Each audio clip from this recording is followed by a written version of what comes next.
Sveicināti! Šajā video apskatīsim rezultātu atskaites funkcionalitāti jaunajā Somas versijā. Lai pārskatītu skolēnu rezultātus kādai konkrētai vietējumai, šī vietējuma sākumā jāuzsāk, citādi rezultāti nebūs redzami un pārskatāmi. Pēc vietējums uzsākšanas konkrētai klasē jums parādīsies šāda poga – rezultāti, kur piespiežot varēsiet sekot skolēnu rezultātiem reāllaikā. Tiek atvērts uzņirstošais loks ar vairākiem parametriem, kā piemēram, cik skolēni vispār pievienojušies vietstundai. Tāpat redzam visi vietstundā pieejamie uzdevumi un aprakstīts, kāda tipa uzdevums katrs ir. Lai būtu vienkāršāk nokomentēt funkcionalitāti, atvēršu kādu testu, kur jau ir skolēnu iesniegt rezultāti. Tātad, ko mēs šeit varam redzēt? Testa augšā attēlots, cik skolēni testu ir pabeiguši un cik skolēni vēl ir pildīšanas procesā. Blakus atrodas poga pildīt vēlreiz, kas ļauj nodzēst visus skolēnu rezultātus un uzdot viņiem atkārtot pildīšanu. Šī poga uzdos atkārtot pildīšanu visai klasē.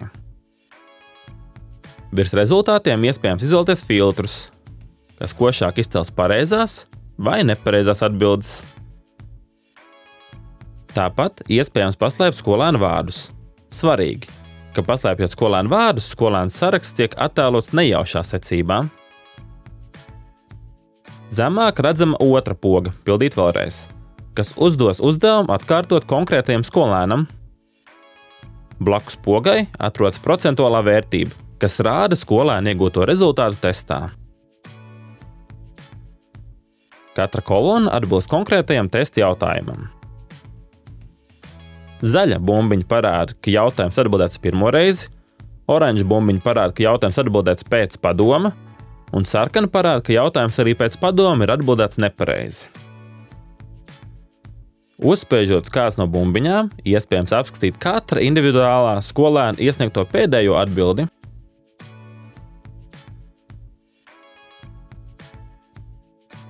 Pievērš uzmanību, ka kustinot peli pār jautājumiem, katras kolonas augšējā šūnā parādās maza statistikas ikona, uz kuras uzspiežot, parādās visas klases iesniegtie rezultāti katrā jautājumā.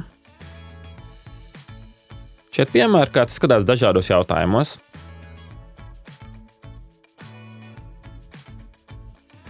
Aptaujas rezultātu attēlojums būs ļoti līdzīgs testu rezultātiem, taču atšķirīgs izskats būs aktivitāšu rezultātiem, par ko apskatīsim citā video. Lai veiksmīgi pildās testi un skolēniem labi rezultāti.